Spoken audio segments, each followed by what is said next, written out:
Okay, we are live. Good afternoon, everyone.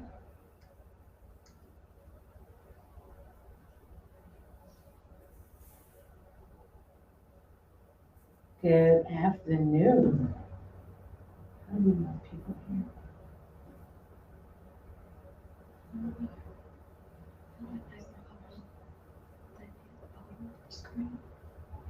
Mhm.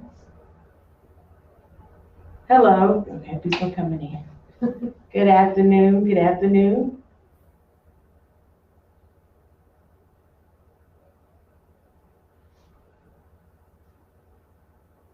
Good afternoon.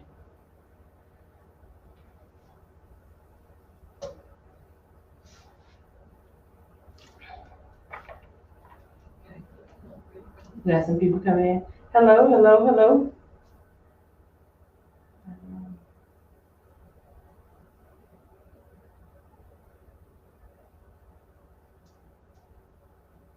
So you want to know this good stuff? Yeah. All right. Good afternoon. The value of working together. I am Colleen Kelly Falk, the early college liaison here at Southeastern Community College. I have some background with Southeastern, but also with career and college promise. I've worked with CCP, which is our career and college promise program, for a couple of years, between Southeastern, and now at Southeastern working with the early college, which is the Cooperative Innovative High School.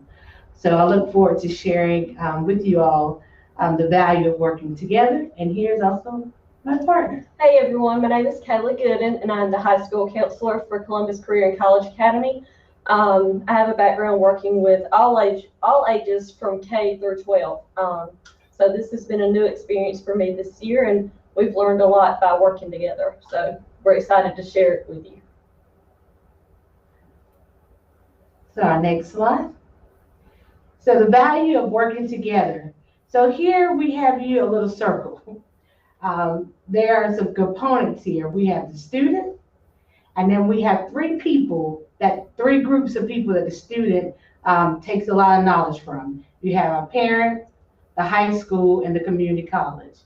If all four of us could work together, we all can ensure the success of our students. And so we wanted to show you just the value and the importance of who all are the partners here. In this partnership, we have our student, and that is the nucleus of the partnership. But then we have the parent, the community college, and the high school. And in a good world, wouldn't it be awesome if all of us were communicating the same thing, saying the same thing? That may be wishful thinking, but how would that really work? So let's talk about this in a deeper way. And we're going to go into talking about before we begin talking about the value of working together, we want to hit a component about building developmental relationships. So as we go to our next slide, understanding building of developmental relationships. There are some elements here that is important when you're building a relationship with your students, also the parents, but also as partners, we had to build a relationship working together.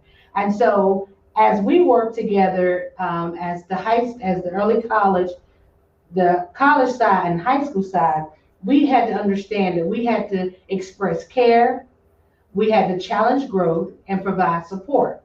And what we did with each other, we expressed to each other, first of all, our point of views and how we wanted to advise and how we wanted to work with students, because the value of working together, we're coming from the approach of team academic advising, and how we actually not just talking about it on paper, but we physically do this together. So we had to understand that there are just some sample actions about being dependable, listening, encouragement, and just believing in the process, and believing in the process, not just with each other, but also when we both were talking to our students together, we had to both nurture those things and um, expect the best and hold on to accountability and just help me to reflect, help students to reflect on the different failures. So in our case, when we started this in the spring of 2021, we had students who may have failed classes prior to COVID or even during COVID. And some students were honest and said, hey, you know what? I cannot do online. That does not work for me. So, and just getting them to come out and say that, and then not only, we're not beating them up about it, but we're just saying, okay, how can we grow through this process? Even if online may be the only option for you right now, what can we do to grow? And so we provided a lot of support. We tried to advocate for the student, but train the student how to advocate for themselves. And even with the setting of boundaries and those things. So express care, challenge growth, and provide support. As we move to our next slide. Then we also, with developing relationships, we talked about the shared power. And the shared power here is a collaboration. And so here we had to understand that if the student knows that we can respect them, we can respect their family, we can respect some of the things that they're going through, because one thing COVID taught all of us, that all of our students are going through something that we don't even know. And so building that relationship through this process with our students, it was important to have that respect, and also just build that trust too, that students could able to trust us and open up about some things. Where there were situations where either students were becoming homeless and they opened up to me on the college side, and then they also end up opening up to the high school. So we had to share those thoughts together on how we can work with students. So, and that shared power is that just understanding that we had to collaborate this time to kind of help foster the next plan for the student. And so in building these relationships and then expanding the possibilities part is just really inspiring students and just really connected them with different ways of where they can find the help they need. And so for us in this building and fostering relationships, it's important that you express care, challenge the growth, provide support, share the power, and expand possibilities. And before I even jump into dealing, I was talking about the student, but really the partnership between the high school and the college, we have to foster those relationships with each other. It is important that the high school understands where I'm coming from, and I understand their goals and where they're coming from. And so we both had to decide together that we had to care for our students, and we were challenged to growth because there were certain needs on the high school side, but then there were certain needs on the college side. And we've had to come together to figure out how can we still take the goals and the plan that the college have and the high school have, and make them work together to benefit the student. And so doing these things, we provided support to each other because we had a relationship. And so the key here, before we even talk about the team advising, we want to understand it is important to foster a relationship, not only with the student, but with your partner. And so we're partners, and these are things that we even had to express to each other in regards of working with our student. And so we wanted to lay that foundation before we go into team academic advising, because the relationship is so key to what's going on. So Ms. Kayla will take over here. Okay, on our next slide. So by working together and using team academic advising, the high school and community college can ensure student success. Originally, community colleges were formed as extensions of secondary schools in the early decades of the 20th century. So this is kind of how we started to do our thing in the spring at Southeastern Community College and Columbus Career and College Academy. We used the team approach. So we would work together using this model, which strongly supports academic advising as an institution-wide model with faculty advising and a counselor-based system. So like I said, we decided to come together and do our advising, which I'll get into on this next slide a little bit deeper. I know I went through that kind of fast. Sorry, guys. So, the early college liaison and the high school counselor utilizes team advising by meeting together with each student individually for pre-registration for high school and college classes. So we would meet with every single student at our school individually. It took us about 2 or 3 weeks, I think. So, I mean, it is time consuming, but definitely worth it. We would also include the parents if they would like to join. It's not mandatory, but it was always nice to have them there as that extra support. We meet together for a number of reasons. One, it gives the high school counselor a chance to provide the student with their high school schedule for the upcoming academic year. So we're able to plan out that entire year as far as their high school courses go. The high school counselor is then also able to discuss with them what requirements they still need to meet. Also, hold on, messing myself up. It gives me a chance to discuss with them what requirements they still need to meet in order to satisfy high school graduation requirements, because that's always our number one goal, is to make sure they complete their high school requirements. Two, it also provides the early college liaison with the awareness of how many high school core classes the student has to take. This prevents the team from overbooking a student.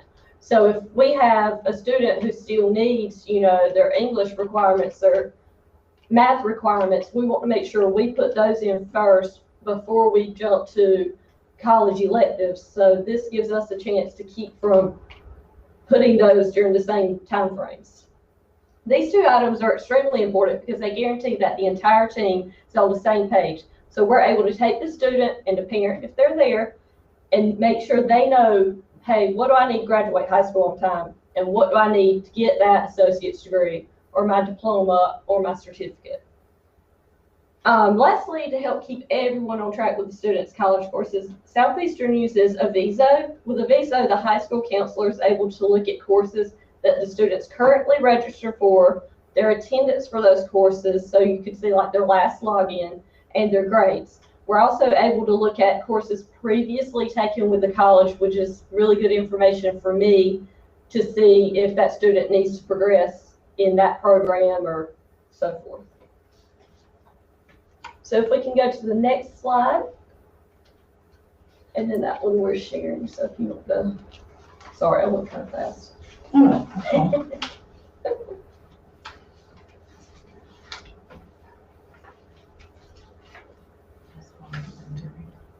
know it is. So providing strategies to help students navigate between high school completion, planning, and to complete an associate's degree, diploma, or certificate with employable skills. So there are 5 steps that we want to talk about that we use to help our students. So one of the steps is the exploration of life goals. And so if you think about it, college is the place for exploring new ideas and opportunities. So for first generation students and students who are low economic status, career and college promise, this may be their only opportunity to explore a career and college exploration. And so Cooperative Innovative High School, which that's what we are, we come under career and college promise. And so we feel like this is one of the opportunities where students can have that chance to explore their life goals. And then the next step is the exploration of vocational goals. So here you provide career assessments and career counseling opportunities to explore the vocational goals. So a lot of students sometimes only think about college transfer. But before we go into program choice, there are other vocational technical programs that we offer. I know vocational will probably be an outdated word. So, but our CTE courses that they use to provide for students. The high school have CTE courses, and so do we, our vocational courses. And so what we try to do now, we take their pathway and the pathway that we have and link them together. So we try to build from students who want the vocational paths of masonry or metals, and also doing other things of like broadcasting. We try to mirror that program those high school programs with our college programs to build upon. So students that are doing metals may say, hey, I want to do welding. And so we move them right on into our welding program. And so program choices deal with actually what program choices that we have available here at the college, the requirements, the special interest requirements and fees and time commitments. And so a lot of the things that we're working on actually to go into this fall is that some of their high school courses allow them to get college credit. So they can go right into some of our programs that we have on the college side. And then with students who plan on doing a university transfer, for transfer programs and just the rules and regulations. So they can just understand when they begin to make a choice with a program that these are the requirements. And so it's important that we provide them those strategies and tools. Step 4, course choice. This is where the student will see which courses we have available and any special information they may need to know about the course. Important aspects to this step includes prerequisites, graduation requirements, transferability, and appropriate sequencing. And this is really important when working with high school students because they might not meet the prereqs for a certain program that they want to do. So we have to make sure that they understand what they need to do to get to that point. They also need to know what goes towards graduation and what doesn't. That's been a big thing for us, making sure they understand, our goal is to make sure you graduate, not just take courses that don't help you.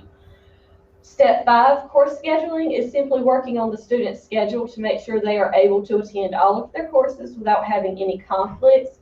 This is also the time where the high school counselor and college liaison will double check for any conflicts between college classes and high school core requirements. And this has definitely been important for us because, like I said before, my goal is to make sure they are completing their high school requirements. And then Ms. Falk is trying to make sure they finish their college requirements. But we have to make sure there's not a conflict. And so by working together, we're able to keep that from happening.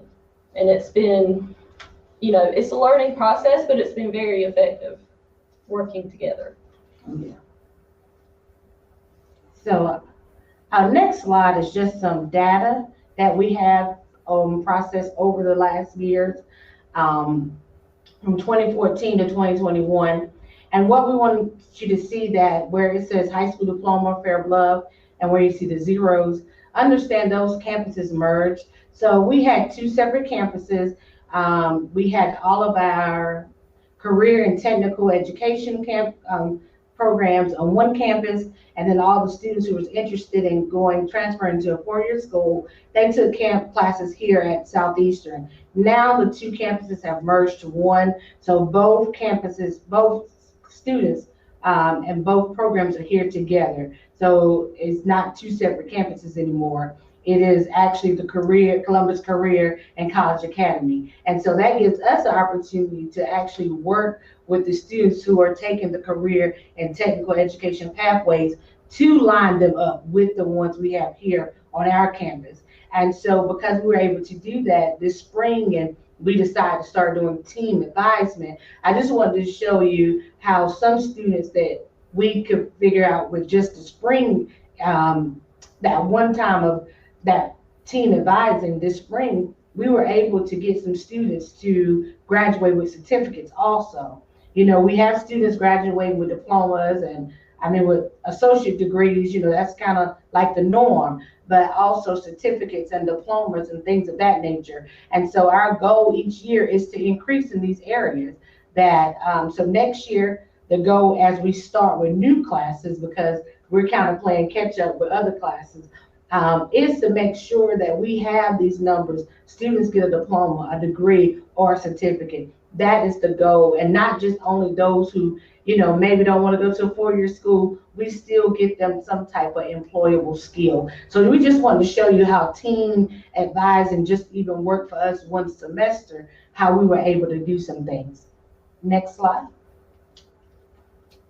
So here, one of the things in our outcomes that we wanted to talk about was demonstrate effective ways of communication between the high school, the community college, the students, and the parents. The picture we showed at the beginning about the relationships where all of those connecting dots together. So the challenge is keeping the lines of communication open. Um, just to tell you a quick scenario, because we had two campuses, so one of my students this summer, I had to meet with a parent. It was a super senior. We both met with the student in the fall, I mean, in the spring to prepare for summer. And we told them, she told them, Miss Gooden told them what they had left for high school, and then that they were good to come on over to me. Well, when it got to me and me giving them requirements, they had more than they expected to complete the associate's degree. And so this key question right here about keeping the lines of the community, this challenge about keeping the lines of communication, well, we realized because this student spent 2 of their years at the other campus, and now they're here with us, they're all merged together in one campus. Now we're finding out this student just missed a couple of steps of getting his associates. And so he really didn't want to stay a fifth year. But I had to explain to the parent and break it down with him that I do believe that, the lines of communication was a little, was broken on either side. It wasn't consistent. So and I told the parents that I've been prompt to say, we got to keep the lines of communication from the freshman to their super senior year. It is important that even on our side, on the school side, is that we even push that too. I'm not saying that we haven't or we're not, but just from this examples that we've had this summer, it is important for us that we've seen that, we got to push that communication. The parent don't stop talking after their freshman year. We sit down and make a plan the freshman year. It's important that they continue to go through this plan with us along with their students. And so one of the things we're trying to do is also make sure students have, here at our school, we use self-service, and we want the students to be able to use this as a tool to review their degree plan with their parents. So they're able to see what classes they're taking, what they're doing, and they can stay even on their student. Also, we want students to take responsibility for meeting with the college liaison and the high school counselor regular to ensure program completion. So not just for when it's time for registration, and we're doing pre-registration and academic advising. I believe academic advising is year-round, between the high school and the college. And so even if there's a question of something, this student may feel like they're going one way, I can say, well, hey, Miss Kayla, I talked to John, and John said he's a little here, what you think? And so that gives us opportunity to how to better advise the student also. And so the other thing about this communication gap, we want parents to know that they're invited to our fall and spring and summer registration. We're open to parents coming in, to meet with us and with the student so parents can be involved. And we do understand that scheduling can be issues. So there have been times that I know either school, we've had late night at registration, and students have the opportunity to bring their parent in, definitely on the high school, on the college side, and vice versa on the high school side. And then since everything that's been going on, option for advising, it's been virtual, it's been by phone or face-to-face. And even in our team academic advisement, we have sat in the office, and just like we're doing now, we've, load up, did a virtual, and then we've done phone, had students on speakerphone while they're speaking to both of us. So we have really tried in every way to partner together to work with our students, and to ensure their success. And so one of the key things here for us that we've realized is that communication piece for us has really been the value of us working together. And even though we're coming from the perspective of us as a community college and high school working together, but we had to add that student and parent, because that's what makes our relationship even better and stronger. But the key to team advising for us is that we communicate. We keep our lines of communication open at all times. So like if I get an email or a parent, come, and I'd be like, well, let me follow up with Miss Good, Miss Kayla, to see if this is correct. or what's going on here. And she'll do the same thing. Let me follow up with Miss Colleen to find out if this is what's going on. So we're all be on the same page. And that is so important because um, sometimes stories get changed. And so it's important as partners that we know what we're both trying to communicate to our students. And so those are just the questions and suggestions, the value of working together. So are there any questions from anyone in the audience? Hopefully we can.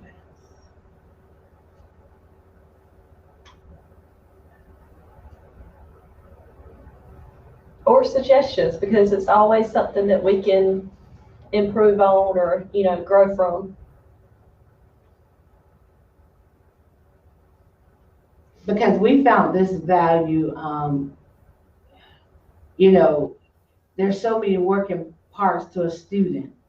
And we realize if we can work together, we can help and some consistency too in the lives of our students. Because a lot of our students don't always see things in a consistent way. And so we've decided, and I'm thankful for her principal and my VP coming together saying, hey, yeah, that is a great idea for you all to work together and see, advise them together.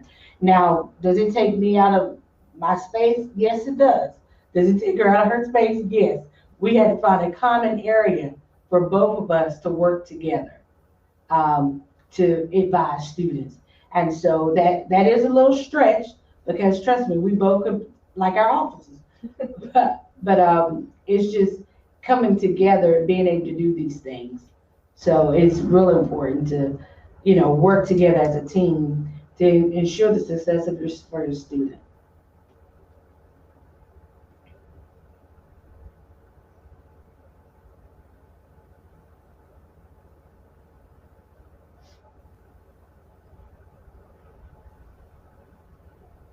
Any other questions or comments?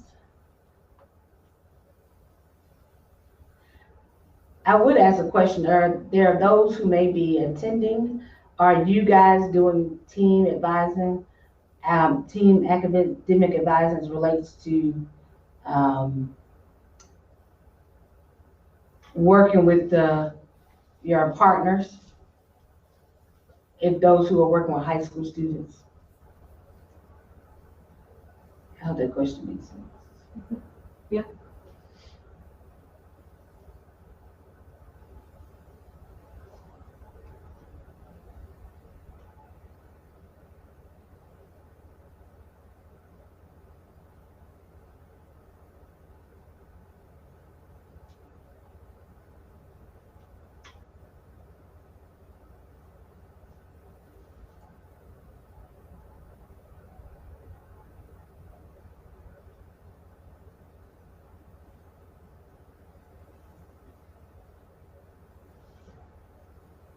Okay, high school attending.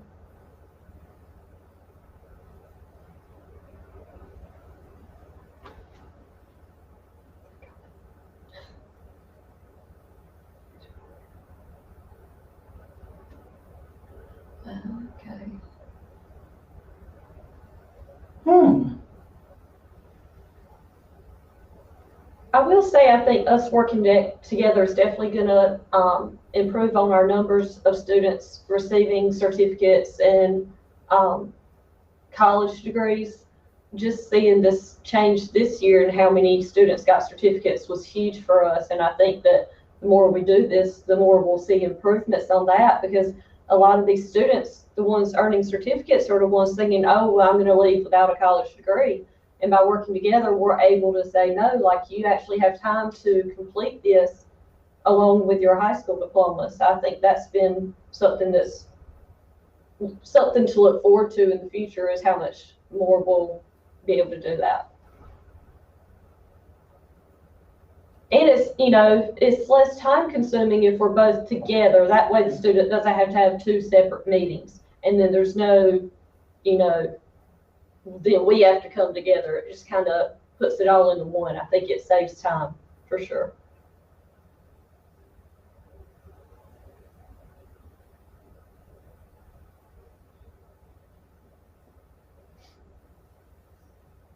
And I must say, Jennifer, thank you for sharing that, because that is how we've done it in the past. Right. High school counselor, you meet with your students, then you come downstairs and meet with the early college liaison and go from there.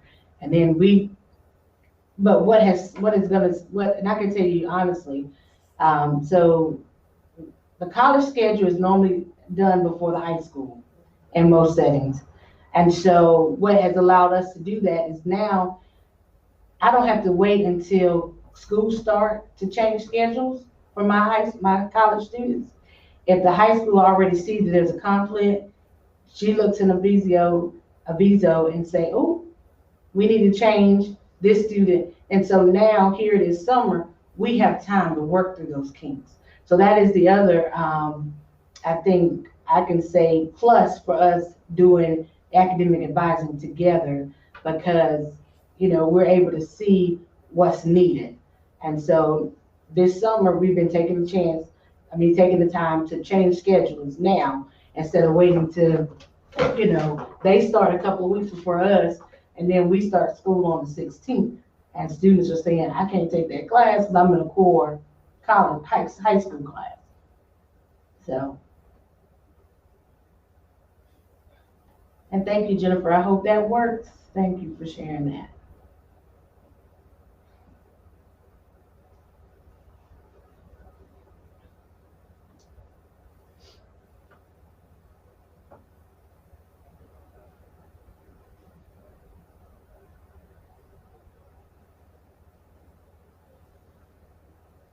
Any other questions?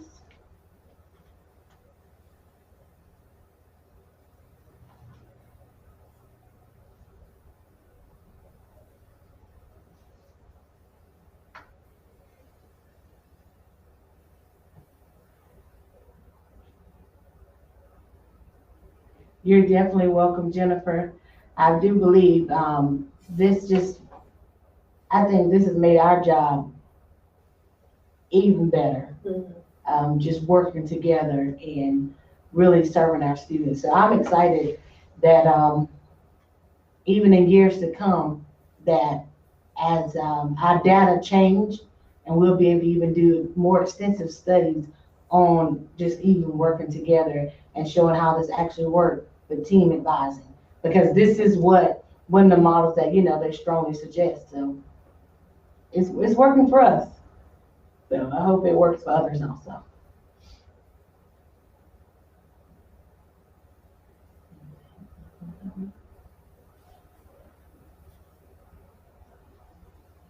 Does TD say who's left? Somebody's left. Are there any other questions?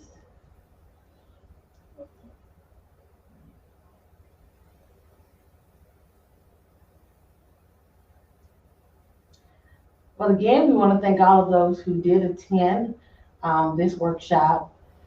And again, if you have any questions or concern, just about the value of working together and even sharing ideas, we're always open to, listening and seeing what others are doing. Yes, definitely. Because I think even in years to come, we'll find ways to better this process. It's just always a matter of, going through the motion and seeing what needs to be adjusted and what we can add to it. So. And thank you so much, Nancy, Thanks, for your everybody. feedback. And again, thank everybody for attending. And again, we look forward. I know someone asked about us sharing the information, and we'll follow up with Katrina to find out how we can get that done. But again, thank you so much for attending this session.